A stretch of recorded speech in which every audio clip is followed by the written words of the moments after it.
नमस्ते बच्चों। पिछली वीडियो में हमने ग्लूकोज की चक्रीय संरचनाओं के बारे में पढ़ा।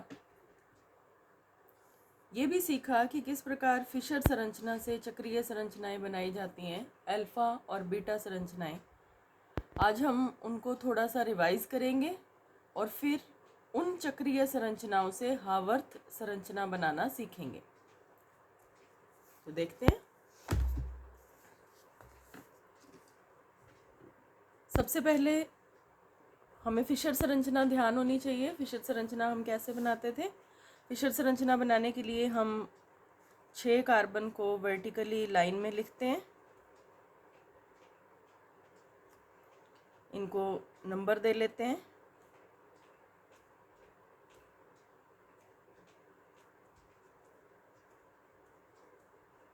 एक नंबर कार्बन पर एल्डिहाइड ग्रुप, 6 नंबर कार्बन पर CH2OH, बाकी सभी पर CHOH लगता है।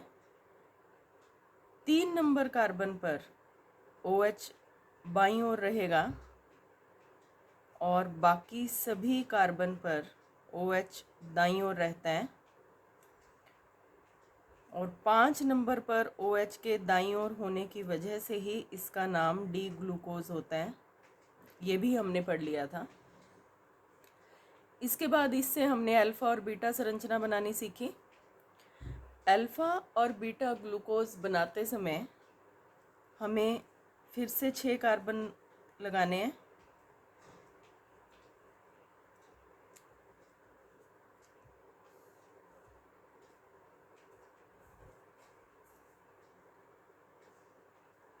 एक नंबर और 5 नंबर कार्बन के बीच में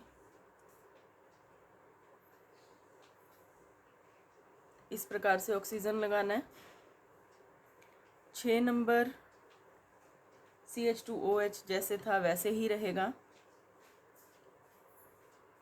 बाकी 1 नंबर से लेकर के 4 नंबर तक सभी पर H और OH लगाने हैं, जिनमें से 3 नंबर कार्बन जैसे हमने पहले लगाया था वैसे ही रहेगा। 4 नंबर भी जैसे था वैसे ही रहेगा। 5 नंबर का H आ जाएगा। 2 नंबर भी जैसे था वैसे ही रहेगा। ऐसे ही दूसरी संरचना बनेगी।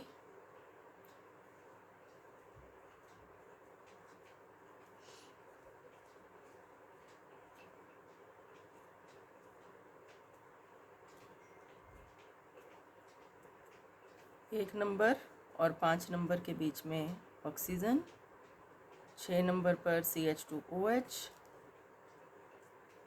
2 नंबर एज इट इज़, ये ऊपर से आएगा।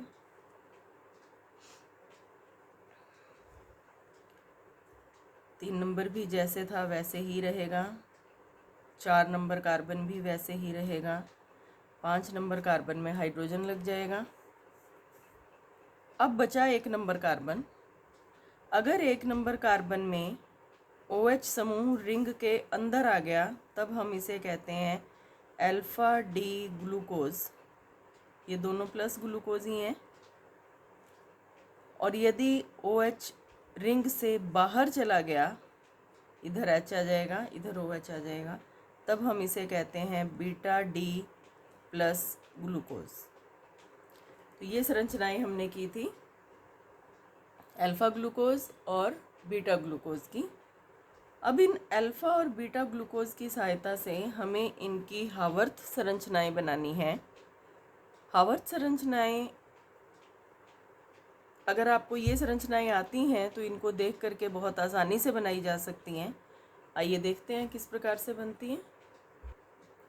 हावर्थ संरचना बनाने से पहले आपको कुछ 1-2 बातें और सीखनी हैं, जैसे कि अल्फ़ा और बीटा ग्लूकोज की संरचनाएं C1 पर, 1 नंबर कार्बन पर हाइड्रोजन और OH के विन्यास भिन्न भिन्न होते हैं। C1 को एनोमरी कार्बन व इन रूपों को, मतलब अल्फ़ा और बीटा को, एनोमर कहते हैं। ध्यान दीजिए, बिल्कुल एक जैसी संरचनाएं हैं, इसीलिए हमने इनको इस प्रकार से बनाया है। बनाते समय सारी संरचनाएं बना ली, 1 नंबर कार्बन को हमने बाद में बनाया। तो इन दोनों स्ट्रक्चर्स में अंतर क्या था? सिर्फ 1 नंबर कार्बन पर OH के विन्यास का अंतर है, बाकी संरचनाएं बिल्कुल एक जैसी हैं, एक दूसरे में परिवर्तित भी होती रहती हैं।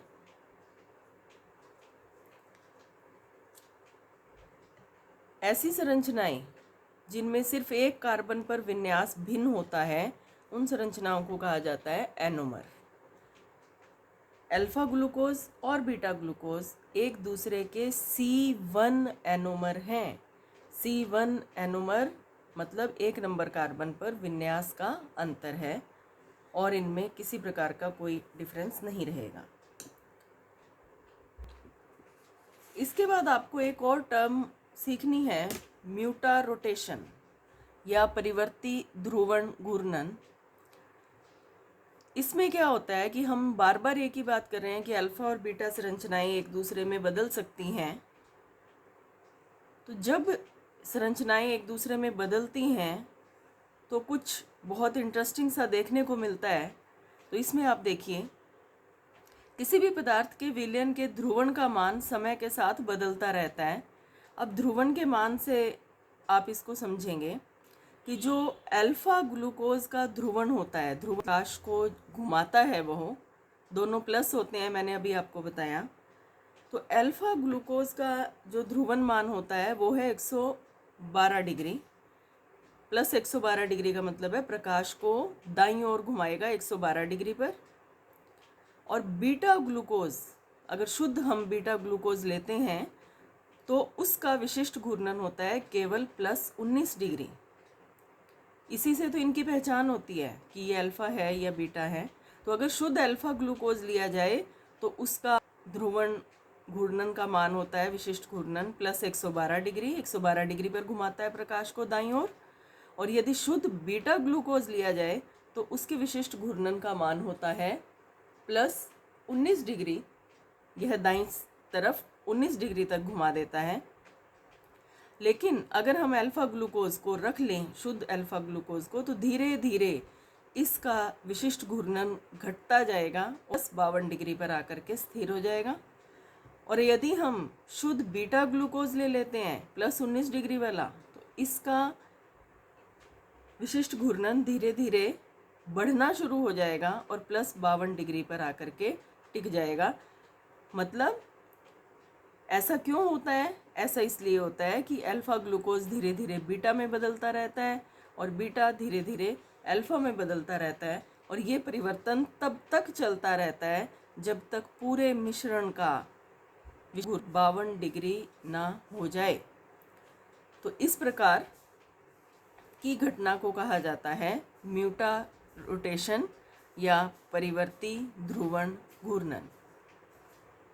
तो परिवर्ती ध्रुवण घूर्णन का मतलब है कि कोई भी जो एनोमर है वो दूसरे एनोमर में बदलता रहेगा, जिसकी वजह से उसके ध्रुवण घूर्णन का मान भी बदलता रहता है और वो साम्य पर आकर के एक विशेष राशि पर आकर के स्थिर हो जाता है।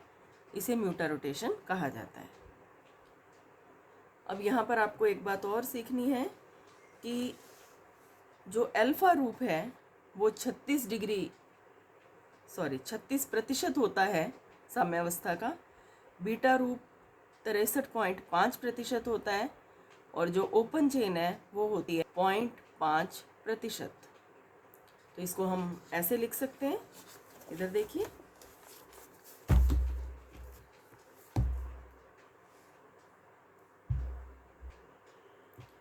अल्फा रूप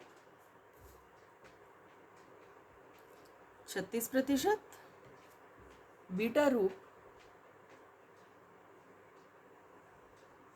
63.5% और खुली संरचना 0.5%। अब हम बनाएंगे इसकी हावर्त संरचनाएं। हावर्त संरचनाएं षटकोण के रूप में बनती हैं और इनको बनाने का तरीका क्या होता है उसे देखते हैं।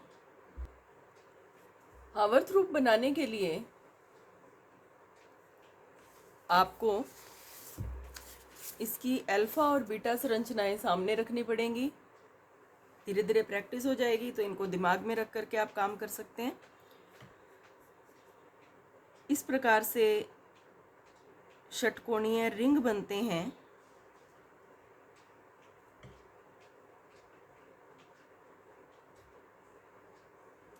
जिस रिंग का एक कॉर्नर ऑक्सीजन से घिरा रहता है। यहाँ पर भी आप देखिए 1 2 3 4 5 कार्बन है और छठा ऑक्सीजन है इस पूरे रिंग का हिस्सा। तो हम इसको इस प्रकार से रिंग के रूप में शो कर देते हैं। दो संरचनाएं बनानी है हमें, अल्फा और बीटा। तो दो स्केलेटन बना लेंगे हम। ये जो आपको कॉर्नर नज़र आ रहे हैं, एंगल नज़र आ रहे हैं, ये प्रत्येक कार्बन को दर्शा रहे हैं। प्रत्येक कार्बन पर आप देख रहे हैं दोनों तरफ बॉन्ड होते हैं। तो हम यहाँ पर बॉन्ड लगा देंगे, इनको नंबर दे देंगे। हर ऑक्सीजन के दाईं तरफ यहाँ से नंबर देना शुरू करेंगे। 1 2 3 4 5। 1 2 3 4 5। छठा कार्बन अभी आपको बताएंगे कैसे आ रहा है। इसके बाद हमें अब ये बॉन्ड लगाने होते हैं, ग्रुप लगाने होते हैं OH। और इस तरह से 1 नंबर कार्बन पर ध्यान दीजिए। हम पहले अल्फ़ा कार्बन देखते हैं, अल्फ़ा ग्लूकोज देखते हैं। 1 नंबर कार्बन पर 2 ग्रुप लगे हैं H और OH। यहाँ पर एक बात बहुत ध्यान से समझ लीजिए, याद कर लीजिए, तरीका है ये इसको लिखने का। जो भी ग्रुप रिंग के अंदर होंगे या हम कहें कार्बन के दाईं ओर राइट साइड पर जो भी ग्रुप होगा वो हमेशा नीचे आएगा। तो 1 नंबर कार्बन पर H और OH है, H ऊपर आएगा और OH नीचे आएगा। 2 नंबर कार्बन पर OH नीचे है। 3 नंबर कार्बन पर H नीचे है, OH ऊपर आएगा। 4 नंबर कार्बन पर OH नीचे है, H ऊपर आएगा। 5 नंबर कार्बन पर यहाँ पर आपको ध्यान देना है, 2 ग्रुप हैं इस कार्बन पर। 2 तो क्या, इस कार्बन से काफ़ी सारे ग्रुप जुड़े रहते हैं। एक तो ऑक्सीजन वो इधर जुड़ा हुआ है, एक हाइड्रोजन और CH2OH।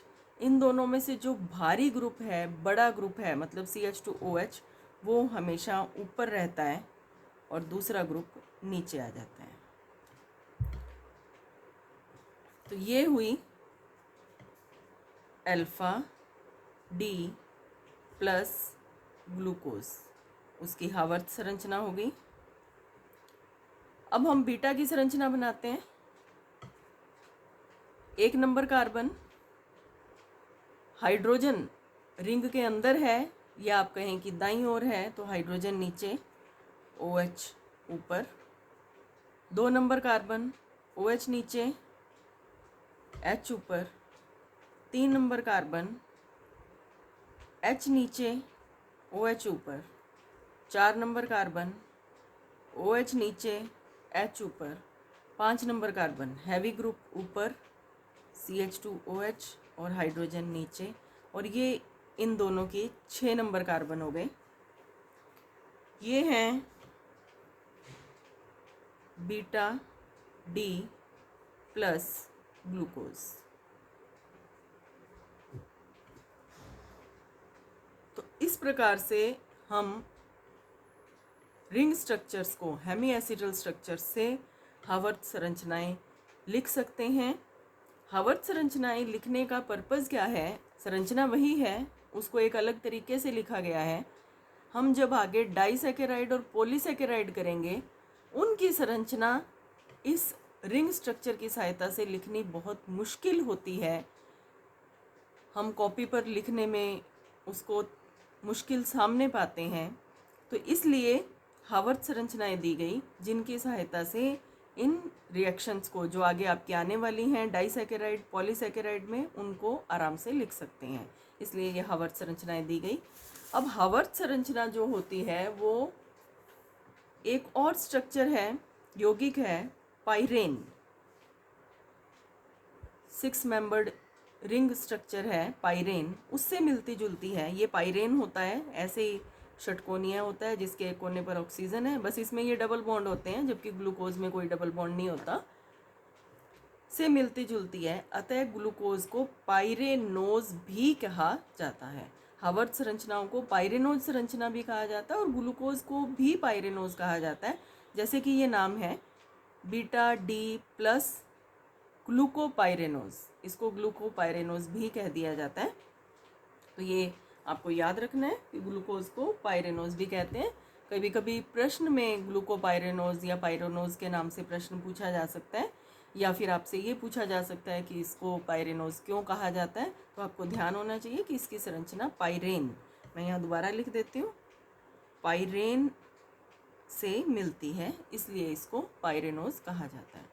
तो आज की वीडियो में हम इतना ही करेंगे। हावर्त संरचनाएं कैसे बनती हैं, बहुत छोटी छोटी वीडियोस मैं आपको भेज रही हूँ इन संरचनाओं की। पीछे वाला रिवाइज भी करते हैं साथ में, ताकि आप इसका लिंक बना करके चल सकें। तो आप आज की वीडियो देखने के बाद दोबारा रिवाइज करेंगे, जैसे आपको मैंने करवाया। ओपन चेन स्ट्रक्चर सीख ली हमने, ये 5 संरचनाएं हम ग्लूकोज की सीख चुके हैं। तो आपको ये open chain structure, open chain से अल्फ़ा और बीटा स्ट्रक्चर का बनाना, और फिर अल्फ़ा और बीटा से इनकी हावर्त संरचनाएं बनाना, ये सीखना है। तो ग्लूकोज का जितना भी काम था संरचनाओं से संबंधित, वो सारा हम कर चुके हैं, और ग्लूकोज की ये सारी संरचनाएं आपके सामने हैं। तो आज आप इस वीडियो के बाद इन सभी संरचनाओं की अच्छी तरह प्रैक्टिस करें, क्योंकि जितना आपके दिमाग में ये संरचनाएं बैठ जाएंगी और रहेंगी, आगे का काम उतना ही सरल होता जाएगा। Thank you.